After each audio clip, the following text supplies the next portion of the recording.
paper should look something like this.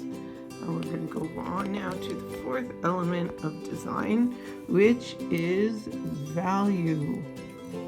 Value has a very different meaning in our visual vocabulary. It's not how much, it's not the amount of how much something costs.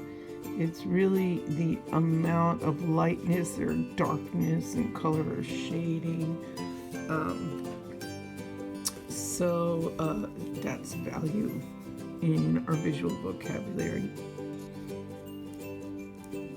Not the amount of cash, the amount of lightness, darkness. In color or shading,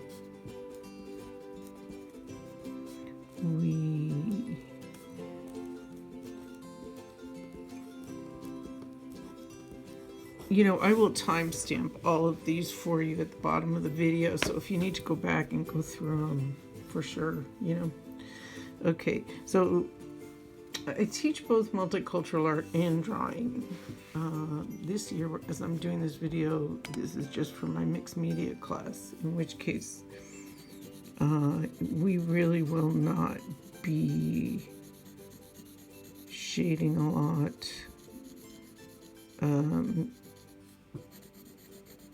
If this is for drawing class, this is a huge part of your curriculum. Okay, so, you can do this shading thing where it goes dark to light. And it could be the density of your lines. Whoops. When they're more dense, it appears darker. And as they get farther apart, it appears lighter. And we will use color in multicultural if, the value of, say, the color red,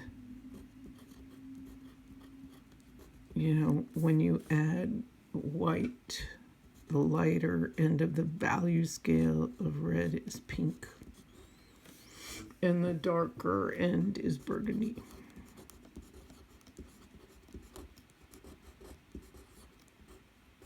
I can add color later. I don't have it out right now.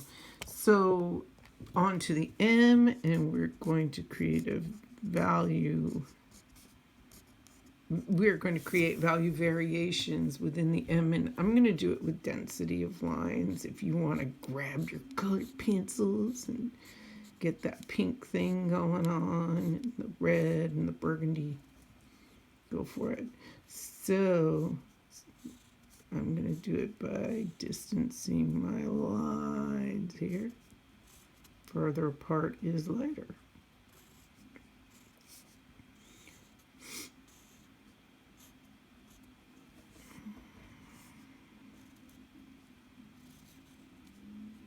And make it get dark again here,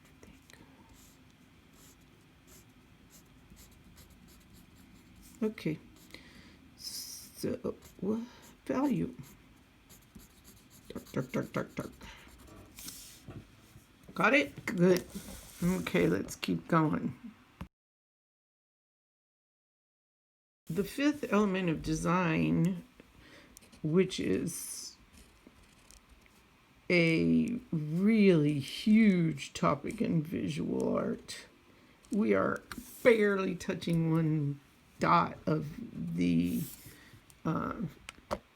aspect of color. Color is a whole semester. It can be in college, and we'll spend more time on it when we get into painting, our painting project. For now, all I'm going to say about color is, once again, this is a way you can, tell a story to your audience and, create emotion and so forth. So the warm colors, I'm sure so many of you already know this, are red, orange, yellow. We say Roy. You can just write Roy if you know what they are. If you don't, better write it out. Oops, not orange. Orange, yellow are the warm colors, and what I'd like you to know about them is how exciting they are. Woo! And passionate. And visually, they advance. What does that mean? That means they jump out at you.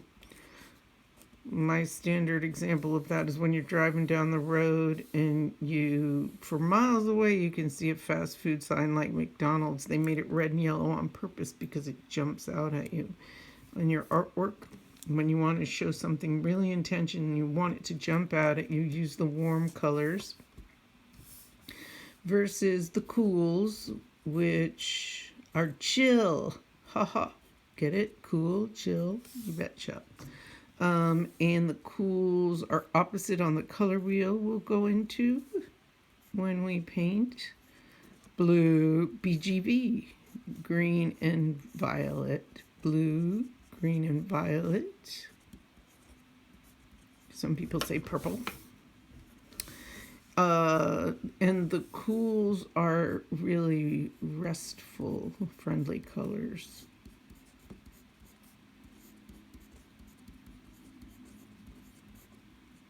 And visually they recede. So if you wanted to, to express that you want people to relax, you wouldn't put red, of course, so obvious. But what's so fascinating is that all humans react the same way to color, no matter where you're from. Okay, so this next letter is going to be color, and seriously, I'm going to just like let you deal with putting some color in there. I'm in the interest of time, I'm going to move on, which is texture.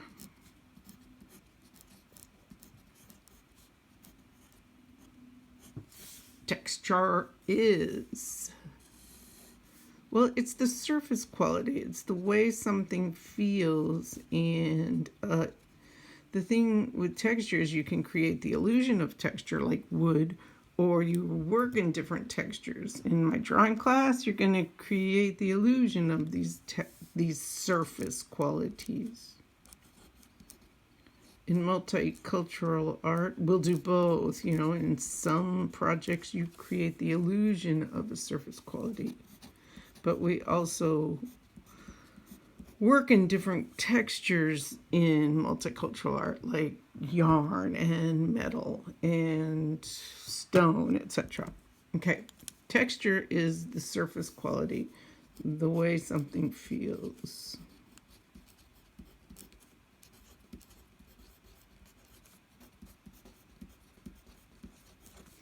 It can be, what I was saying is, it can be real or implied.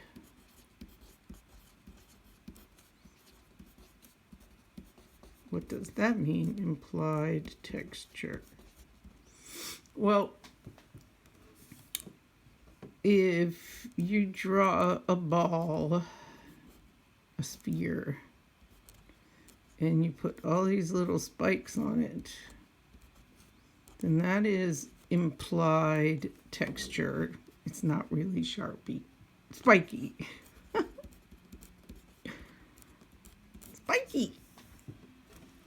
Or always a fun sphere is a hairy sphere. Want to make a hairy sphere? And yes, everyone doodle.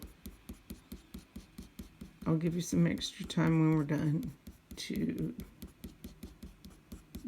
doodle. Or melting. I'm melting.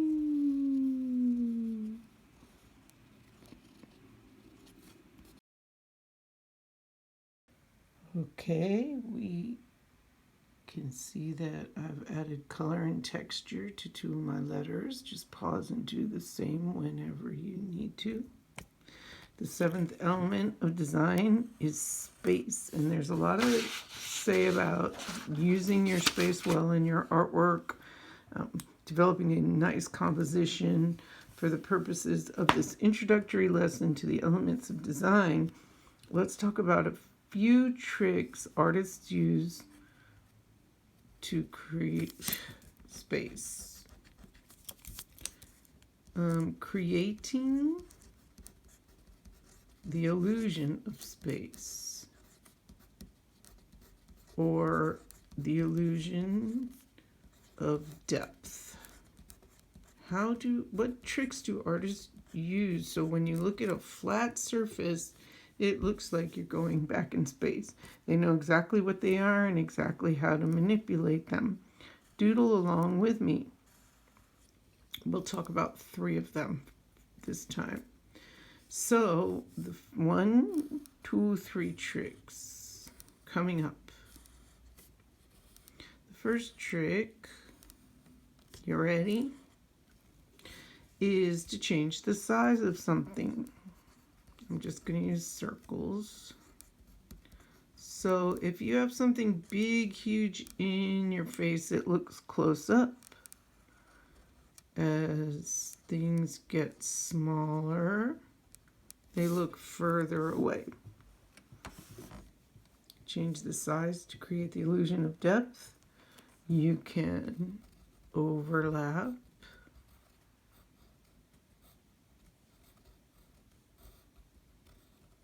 Doodle along, folks.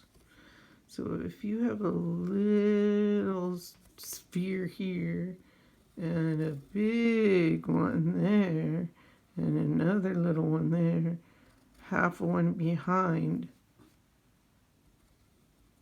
So this looks like it's in front. They're overlapping.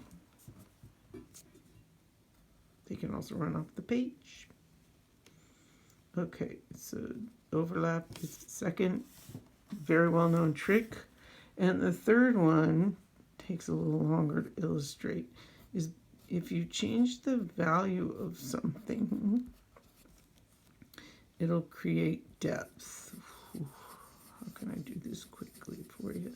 So if you have a sphere and you have the darker value looks further away.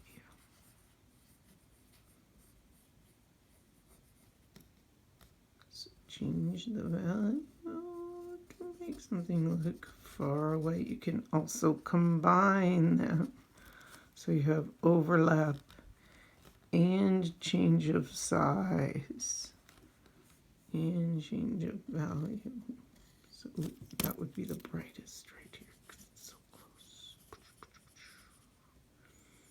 Okay, so those are 3 tricks to create the illusion of depth. Please pause when you need to. Another super important thing to know about space is, it's kind of a different concept. You need to use the space well in your artwork. So I'm going to have one more big box here. And we talk about a good balance between the positive space and the negative space. So if I've got this big apple here. It's the big apple. The apple, the image itself is the positive space.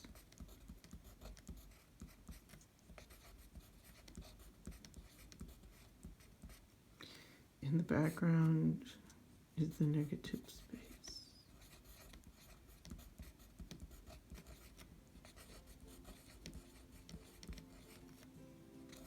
Positive is the image.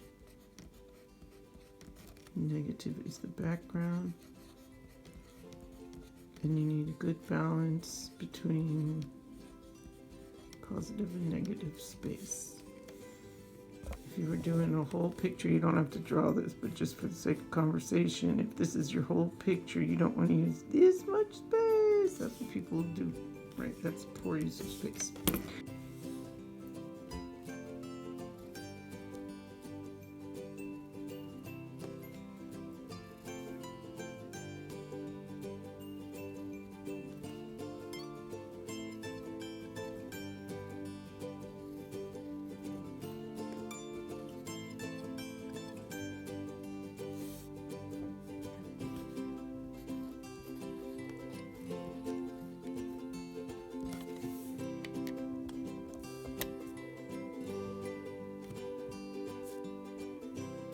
Look over what you've done. Be sure you're happy with it before you turn it in.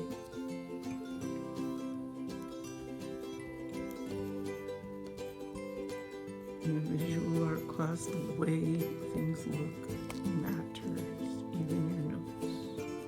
And we won't take many notes, by the way. It's a project-based class.